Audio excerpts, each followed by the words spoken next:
Unajua mitaani kuna zungumzo mambo mingi sana. Sasa kuna baadhi ya wanaume, na kama wewe utakuwa ni shahidi wa hili, basi unaweza kuniandikia kwenye comment section ama ukanipigia simu ukasema kwamba hili ni kweli ama ni urongo, kwamba baadhi ya wanaume wanaamini na kusema kwamba mwanamke aliyezaa huwa ni mtamu zaidi wakati wa kuvumbulana. Unaelewa? So mimi kawa najiuliza, hivi kutakuwa ni sababu zipi ambazo zitampelekea mwanamume aseme jambo kama hili, kwamba mwanamke aliyezaa jamani ndiye mtamu zaidi unapomvumbula? So kitaalam, kuna sababu ambazo mwanamume anasemaga hivyo, na inawezekana kutokana na mabadiliko kadhaa ya kimwili baada ya kujifungua. Kwanza kabisa ni mabadiliko ya hormone. Yaani mwanamke anapojifungua baada ya ujauzito, hormone ya estrogen, kama vile wewe mwanamume una produce hormone ya testosterone, mwanamke yeye anatoaga hormone ya estrogen. So kuna estrogen pamoja na ile oxytocin. Hii ni ile hormone ambayo ni ya furaha. Sawa So inachangia sana kuongezeka kwa msisimko na kuleta ule unyevu wa asili. Kwa sababu estrogen level ikiwa nzuri kwenye kipochi manyoya, basi kipochi manyoya chako kitakuwa ni kizuri, kitamu. Na kamwe hata siku moja hautawahi kulalamikia ukavu kwenye kipochi manyoya. Kwa hivyo sababu ya kwanza zinazochangia hisia ya mwanamume kusema kwamba mwanamke aliyejifungua ni mtamu zaidi ni mabadiliko ya hormone, lakini pia kuna msisimko na uzoefu wa mwili. Wanawake wengi baada ya kujifungua huwa ndio kwanza anajitambua zaidi kimwili na kisaikolojia wakati ule wa kuvumbulana. Yaani anajua kabisa, mimi nikipigwa mnyonyo sehemu hii ndio napata raha zaidi. Yaani ule mwili wake itakuwa ameujua vizuri tu sana. Na ndio maana mimi huwa nasisitiza, mwanamke unapokuwa na mwanamume wakati wa kuvumbulana na unataka kufika kileleni, wewe ndio uweke juhudi pia za kujifikisha kileleni, sio juhudi la mwanamume peke yake. Sawa Inahitaji collective effort.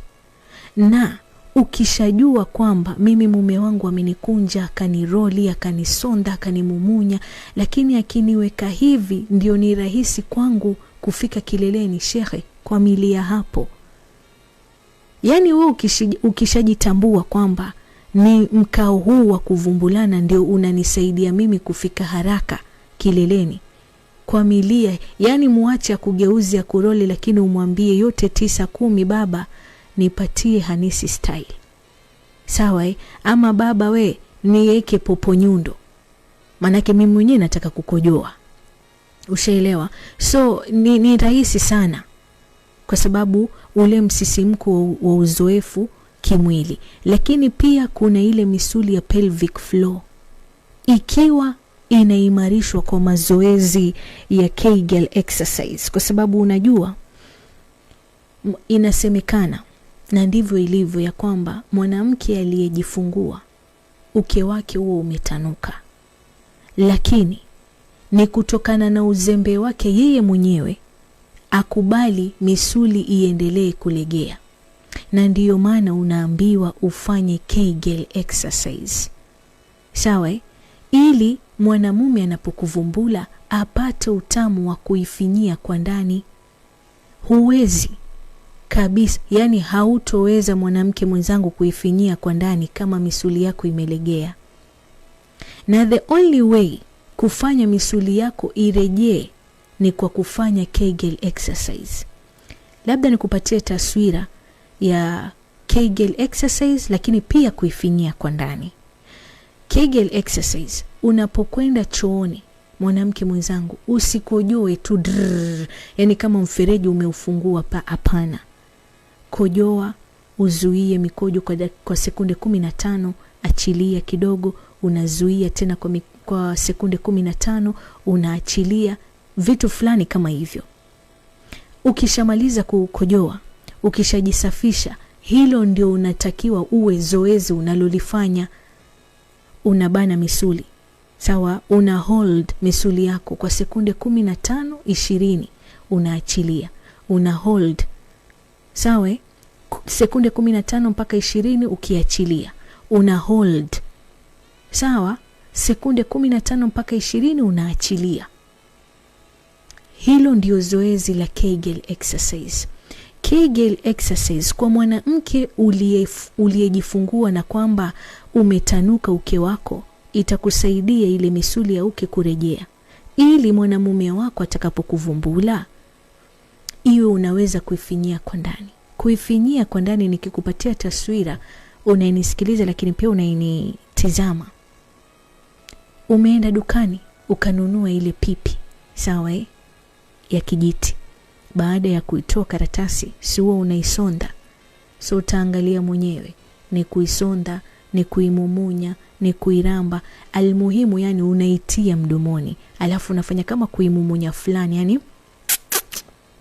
sawa, unaisonda. Mimi naita ni kusonda ama kumumunya. Sasa kile kitendo cha wewe yani ile peremende unyagoni ni uume, alafu mdomo ama kinywa ni wewe mwanamke. So inahitajika mwanamume anapoingiza uume wake kwenye kipochimanyoya chake asikie kama vile unavyosonda hiyo peremende ikiwa mdomoni. Na hilo litawezekana peke yake iwapo itakuwa pelvic floor yako iko sawa, bimaana yani unaweza kukaza ile misuli yako. Na the only way, hakuna miujiza, ni Kegel exercise. Bas inaweza kuboresha hisia wakati wa kuvumbulana. Hakuna miujiza, sikwambie mtu. Kwa hivyo wewe niandikie hapo chini, je, ni kweli mwanamke aliyezaa ndiye mtamu zaidi wakati wa kuvumbulana?